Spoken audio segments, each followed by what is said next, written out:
अस्सलाम वालेकुम स्टूडेंट, कैसे हैं आप? उम्मीद है कि आप खैरियत से होंगे। हम उर्दू ज़बान में अक्सर ऐसे जुमले इस्तेमाल करते हैं जैसे कि सवाल ही पैदा नहीं होता कि वो यहाँ ठहरे, सवाल ही पैदा नहीं होता कि मैं पढ़ाना छोड़ दूँ, आपकी हिम्मत कैसी हुई यहाँ आने की, उसकी हिम्मत कैसे हुई मेरे भाई से लड़ने की। तो ऐसे जुमले हम अक्सर इस्तेमाल करते हैं जिसमें ये टर्म इस्तेमाल होता है, सवाल ही पैदा नहीं होता या उसकी हिम्मत कैसे हुई। ऐसे जो जुमले हम जब इंग्लिश में ट्रांसलेट कर रहे होते हैं तो वो कौन से स्ट्रक्चर इस्तेमाल होंगे, उनको आज हम तफसीलन डिस्कस कर लेंगे वन बाय वन।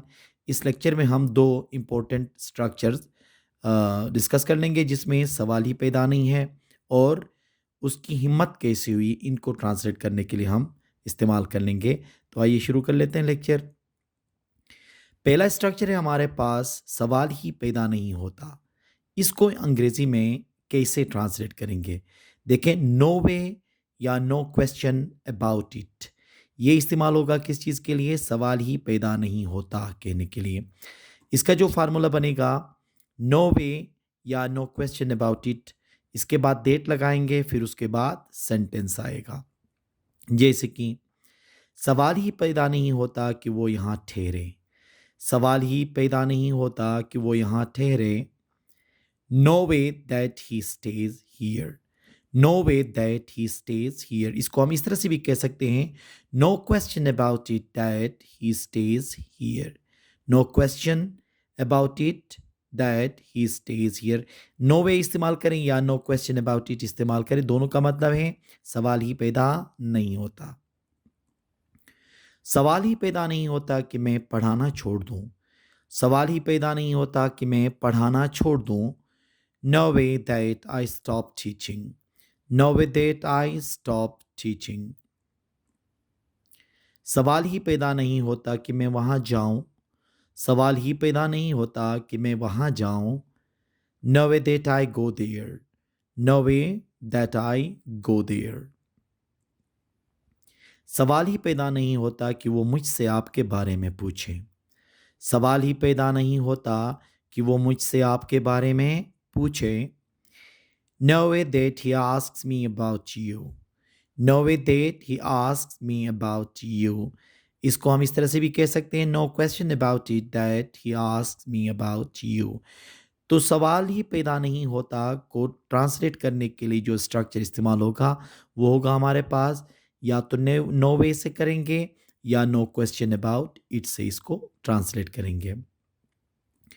दूसरा स्ट्रक्चर है हमारे पास, हाउ डेयर यू, आपकी हिम्मत कैसी हुई, या आपकी इतनी हिम्मत कहने के लिए क्या इस्तेमाल करेंगे? How dare you. अब इसका फार्मूला होगा हाउ डेयर, कितनी हिम्मत के लिए। उसके बाद फिर सब्जेक्ट आएगा, फिर वर्ब की फर्स्ट फॉर्म, फिर अदर वर्ड मतलब ऑब्जेक्ट। अब यहाँ पे देखें, यहाँ पे मैंने हाउ डेयर यू लिखा है, तो आपकी हिम्मत कैसे हुई। अगर मैं हाउ डेयर ही लिखूँ, सब्जेक्ट को चेंज करके हाउ डेयर शी लिखूँ, तो उसमें क्या होगा? उसकी हिम्मत कैसे हुई या उसकी इतनी हिम्मत कहने के लिए। मतलब सब्जेक्ट वेरी करता चला जाएगा, ठीक है। अगर जुमले में वो लड़की है तो ही या शी होगा, लड़का है तो ही होगा, हाँ वो हो गया तो जैसे कि आप हो गए तो यू। इसी तरह से सब्जेक्ट के मुताबिक हम हाउ डेयर को इस्तेमाल कर लेते हैं। अब देखें, आपकी हिम्मत कैसी हुई यहाँ आने की, आपकी हिम्मत कैसी हुई यहाँ आने की, how dare you come here, how dare you come here. आपकी हिम्मत कैसे हुई मेरा मोबाइल इस्तेमाल करने की, आपकी हिम्मत कैसे हुई मेरा मोबाइल इस्तेमाल करने की, how dare you use my mobile, how dare you use my mobile. ये जुमले उस वक्त इस्तेमाल होते हैं जब हमें गुस्सा आता है किसी पे, ठीक है, बगैर इजाज़त के कोई काम कर लेता है, तो फिर उस वक्त हम ये इस्तेमाल कर लेते हैं। आपकी हिम्मत कैसे हुई गाली देने की, आपकी हिम्मत कैसे हुई गाली देने की, how dare you abuse, how dare you abuse. आपकी हिम्मत कैसे हुई मेरे भाई से लड़ने की, आपकी हिम्मत कैसे हुई मेरे भाई से लड़ने की, how dare you fight with my brother, how dare you fight with my brother. आपकी हिम्मत कैसी हुई कहने के लिए क्या इस्तेमाल करेंगे? हाउ डेयर यू का इस्तेमाल करेंगे। अगर हाउ डेयर के साथ आगे अगर आप सब्जेक्ट चेंज कर लेते हैं तो उस सब्जेक्ट को आप क्या करेंगे, वहाँ पे इस्तेमाल करेंगे। यू भी होगा, ही, शी, दे, ठीक है? या कोई नाम भी यहाँ पे आ सकता है, तो आप इसमें इस्तेमाल कर सकते हैं।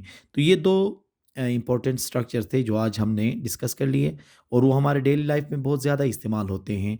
तो इनकी आप प्रैक्टिस कर लेंगे इंग्लिश में, तो आपकी इंग्लिश बेहतर हो सकती है। उम्मीद है कि आज का ये लेक्चर आपको पसंद आया होगा। Thank you very much.